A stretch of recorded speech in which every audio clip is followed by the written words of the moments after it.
Hi friends, welcome to Akshaya kitchen recipes. இன்றைக்கி இந்த வீடியோவில் ஒரு உருளைக்கிழங்கு வச்சு ரொம்ப சுவையான நல்ல சாஃப்டான ஒரு டின்னர் ரெசிபி எப்படி செய்யறதுனா பார்க்க போகிறோம்.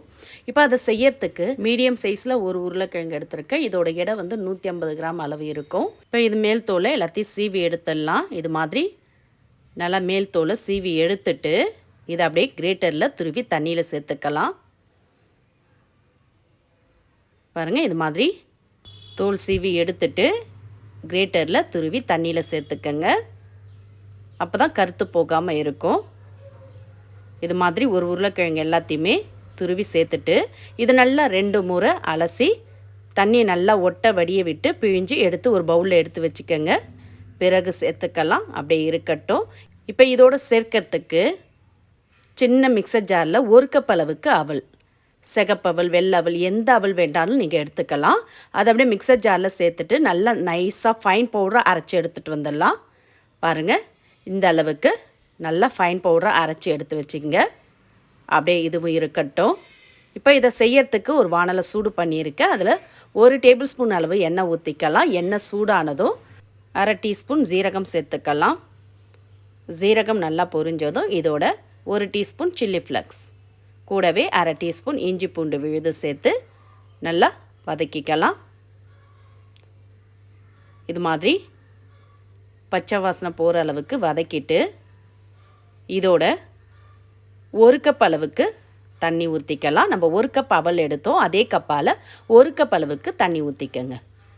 கூடவே தேவையான அளவு உப்பு சேர்த்துக்கலாம். உப்பு சேர்த்து நல்லா கலந்துடுங்க. கலந்த பிறகு இதோட நம்ம துருவி அலசி வச்ச உருளைக்கிழங்கு எல்லாத்தையும் இதோட சேர்த்து கலந்துக்கலாம். இந்த தண்ணியிலே சேர்த்துடுங்க.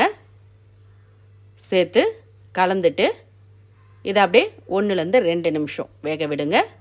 நம்ம உருளைக்கிழங்க துருவி சேர்த்ததுனால சீக்கிரமாகவே வெந்துடும், ரொம்ப நேரம் எடுக்காது.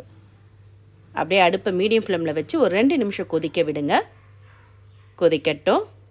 பாருங்கள், உருளைக்கிழங்கு நல்லாவே வெந்து சாஃப்டாக எடுத்து இப்போ இதோட நம்ம அரைச்சி வச்ச அவல் பொடியை சேர்த்துக்கலாம். உருளைக்கிழங்கு வெந்த பிறகு அவல் பொடியை சேர்த்து கலந்துக்கங்க.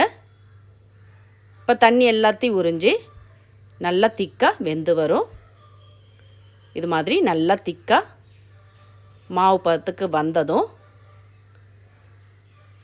அடுப்பு ஆஃப் பண்ணிவிட்டு இதை அப்படியே இறக்கி ஆற விட்டுடலாம்.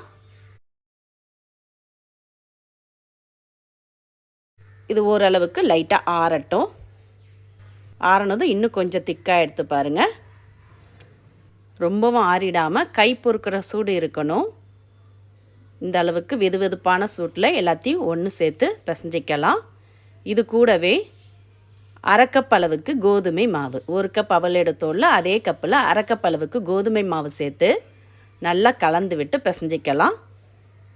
அதில் இருக்க ஈரத்தை பூரா உறிஞ்சி நல்லா சாஃப்டாக சப்பாத்தி மாவு பார்த்துக்கு கெட்டியாக பிசைஞ்சிக்கலாம்.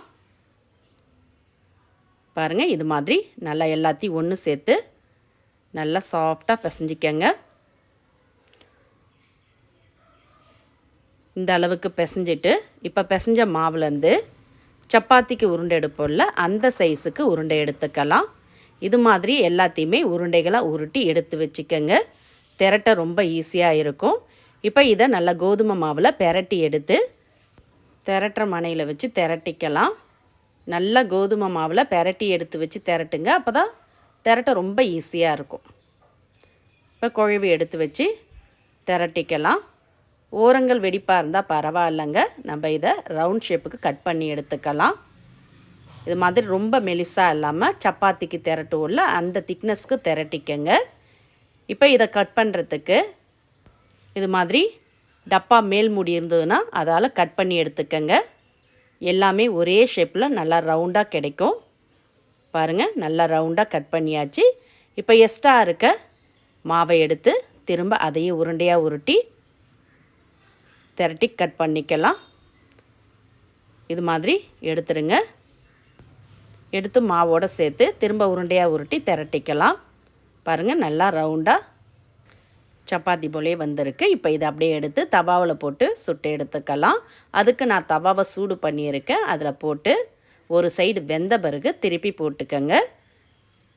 இது வேகிறதுக்கு ரொம்ப நேரம் எடுக்காது. நம்ம ஏற்கனவே அவல் உருளைக்கிழங்குலாம் வேக வச்சிட்டோம். அதனால் ஒரு சைடு வெந்த பிறகு திருப்பி போட்டு இது மாதிரி கொஞ்சமாக எண்ணெய் தடவிக்கலாம். சுற்றிரும் தடவிட்டு திருப்பி போட்டுக்கலாம். நல்ல ப்ளஃபியாக ஓரங்கள்லாம் வெந்து உப்பி வருது பாருங்கள். ரொம்ப ரொம்ப சாஃப்டாக நல்ல சுவையாக இருக்கும். இது மாதிரி நல்லா ஓரங்கள்லாம் ப்ரெஸ் பண்ணி விடுங்க. ப்ரெஸ் பண்ணி விட்டு இன்னொரு சைடும் கொஞ்சமாக எண்ணெய் தடவிக்கலாம். தடவிட்டு திருப்பி போட்டு 2 சைடும் வெந்த பிறகு எடுத்து பிளேட்டுக்கு மாற்றிக்கலாம். மீதமுள்ள மாவையும் இது மாதிரியே போட்டு சுட்டு எடுத்துக்கலாம்.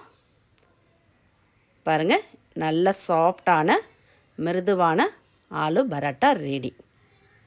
நீங்களும் இதே மாதிரி இதே அளவுகளோட இந்த ஹெல்த்தியான பிரேக்ஃபாஸ்ட் ரெசிப்பியை நைட்டு டின்னருக்கும் காலையில் பிரேக்ஃபாஸ்ட்டுக்கும் செஞ்சு கொடுங்க. இதுக்கு சைடிஷ்லாம் பெருசாக எதுவும் தேவைப்படாது. இது அப்படியே சாப்பிட்லாம். இருந்தாலும் உங்களுக்கு விருப்பப்பட்ட சைடிஷ் எதுவாக இருந்தாலும் தொட்டு சாப்பிட்டு பாருங்கள்.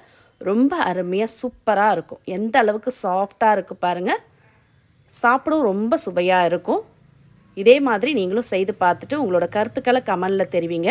இந்த ரெசிபி உங்களுக்கு பிடிச்சிருந்தா வீடியோக்கு ஒரு லைக் கொடுங்க. ஃப்ரெண்ட்ஸ் அண்ட் ரிலேட்டிவோட இந்த வீடியோவை நிறைய ஷேர் பண்ணுங்கள். மறக்காமல் நம்மளுடைய சேனலையும் சப்ஸ்கிரைப் பண்ணிவிடுங்க. பக்கத்தில் இருக்க பெல் ஐக்கானை கூடவே ப்ரெஸ் பண்ணிவிடுங்க. அப்போ தான் புது வீடியோக்கள் உங்களுக்கு உடனுக்குடன் நோட்டிஃபிகேஷனில் வந்து சேரும். மீண்டும் இது மாதிரி சிம்பிளான புதிய வீடியோவில் நாளை சந்திக்கலாம். நன்றி, வணக்கம்.